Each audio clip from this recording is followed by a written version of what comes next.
শিক্ষক সংকট, শ্রেণীকক্ষের অভাবে বিদ্যালয়ে তালা ঝুলিয়ে পথে নামলো পড়ুয়ারা। স্মার্ট ক্লাস বন্ধ, পরিকাঠামো সংকটে ক্ষুব্ধ শিক্ষার্থীদের বিক্ষোভে উত্তাল বিদ্যালয় প্রাঙ্গণ। শিক্ষা দফতরের আশ্বাসে সাময়িক ক্ষোভ প্রশমিত। উত্তর ত্রিপুরার কদমতলা ব্লকের কালাগাঙ্গের পাড় দ্বাদশ শ্রেণী বিদ্যালয়ের শিক্ষক ও পরিকাঠামোর অভাবকে কেন্দ্র করে সোমবার বিক্ষোভে সামিল হন শিক্ষার্থীরা। সকাল 10:30টা থেকে বিদ্যালয়ে তালা ঝুলিয়ে মূল ফটকের সামনে অবস্থান শুরু হয়। প্রায় 2 ঘন্টা চলে বিক্ষোভ ও অবরোধ। শিক্ষার্থীদের অভিযোগ, 600-র বেশি পড়ুয়ার জন্য রয়েছেন মাত্র 12 জন শিক্ষক। দর্শন বিষয়ে দীর্ঘদিন কোনো শিক্ষক নেই। প্রধান শিক্ষকের পদও শূন্য। আরো 2 জন গ্র্যাজুয়েট শিক্ষকের প্রয়োজন। পর্যাপ্ত শ্রেণীকক্ষ না থাকায় একাদশ ও দ্বাদশ শ্রেণীর ক্লাস পালাক্রমে সপ্তাহে 3 দিন করে চলছে। এতে পড়াশোনা ও পরীক্ষার প্রস্তুতি হচ্ছে ব্যাহত। বিদ্যালয়ের গার্ডওয়াল, ডাইনিং হল, পর্যাপ্ত শৌচাগার এবং বহু কক্ষে সিলিং ফ্যানের অভাব। দীর্ঘদিন ধরে স্মার্ট ক্লাসও বন্ধ। কয়েকজন শিক্ষক শিক্ষিকার গাফিলতির অভিযোগও তুলেন পড়ুয়ারা। অনতিবিলম্বে সমস্যার সমূহের সমাধান না হলে অদূর ভবিষ্যতে বৃহত্তর আন্দোলনে নামবেন বলে পড়ুয়াদের হুঁশিয়ারি। যখন থেকে ক্লাসে এই স্কুলে আমি 6 অ্যাডমিশন নিয়েছিলাম, তখন থেকে দেখছি টয়লেটের অবস্থা। বর্তমানে টয়লেটে কাজ করানো হয়েছে, কিন্তু এই টয়লেটগুলো ওপেন নাই, কারণ এগুলা সুন্দরভাবে কাজ হয়নি, ব্যবহারের যোগ্য হয়নি, তাই টয়লেট পর্যন্ত নেই স্কুলে। এতগুলো স্টুডেন্ট এই হায়ার সেকেন্ডারি স্কুলে পড়ে, কিন্তু টয়লেটের ব্যবস্থা নেই। তারা শান্তিতে মিড ডে মিল খাইতো, মিড ডে মিলের ব্যবস্থা নেই। ক্লাস করতো, ফ্যান নাই। যারা বোর্ড এক্সাম দিত তারা সুন্দর মতো ক্লাস করতে পারেন না। তারা 3 দিন করে ভাগ করে দেওয়া। একটা হায়ার সেকেন্ডারি স্কুলে এভাবে যদি হয়, তাহলে আমরা সামনের দিকে বাড়তাম কিনা।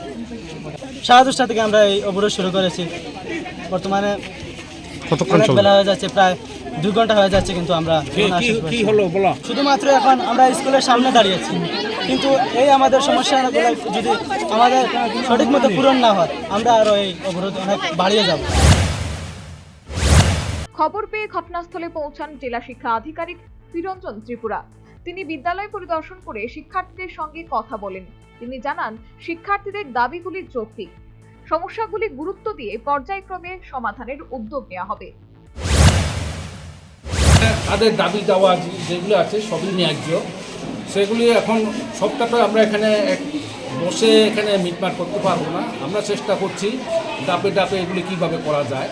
বিশেষ করে ক্লাসরুম শর্টেজ রয়েছে, সিলিংগুলির অবস্থা ভালো না। তো এখানে একটা মেজর একটা রিপেয়ারিংয়ের ব্যবস্থা আমরা করার ব্যবস্থা করব, এবং এডিশনাল ক্লাসরুম দেওয়ার জন্য আমরা দুজন কর্তৃপক্ষের কাছে আমরা পাঠাবো। তো এটা যদি হয়ে যায় তাহলে ছাত্রছাত্রীরা উপকৃত হবে। আর অন্যান্য জিটি 2 জনের কথা বলেছে, তারা 2 জন জিটি নতুন অ্যাপয়েন্টমেন্ট দিলে আমরা দেওয়ার চেষ্টা করব। আরেকটা দাবি ছিল তাদের ওই মিড ডে মিলের ডাইনিং রুম তো করে ডিপার্টমেন্ট থেকে দেওয়া হয় না এখন। তো ডাইনিং রুমটা আমরা চেষ্টা করছি যদি এডিশনাল ক্লাসরুম যদি করা হয় 3টা বা 2টা, তখন পুরানো রুমগুলিকে আমরা ডাইনিং রুম হিসেবে ইউজ করতে পারবো। এছাড়া আর বিকল্প কিছু নেই। আরেকটা হচ্ছে তারা বাউন্ডারি ওয়ালের কথা বলেছে।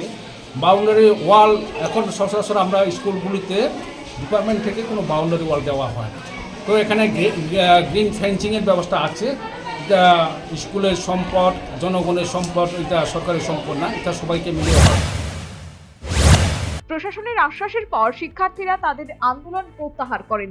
তবে দ্রুত শিক্ষক নিয়োগ ও পরিকাঠামো উন্নয়নের দাবিতে অনড় রয়েছেন পড়ুয়া ও অভিভাবকরা। আশ্বাস মতো অদূর ভবিষ্যতে সমস্যার সম্মুখীন কি সমাধান হয়, সেটাই এখন লক্ষণীয় বিষয়। Bureau report, news vanguard.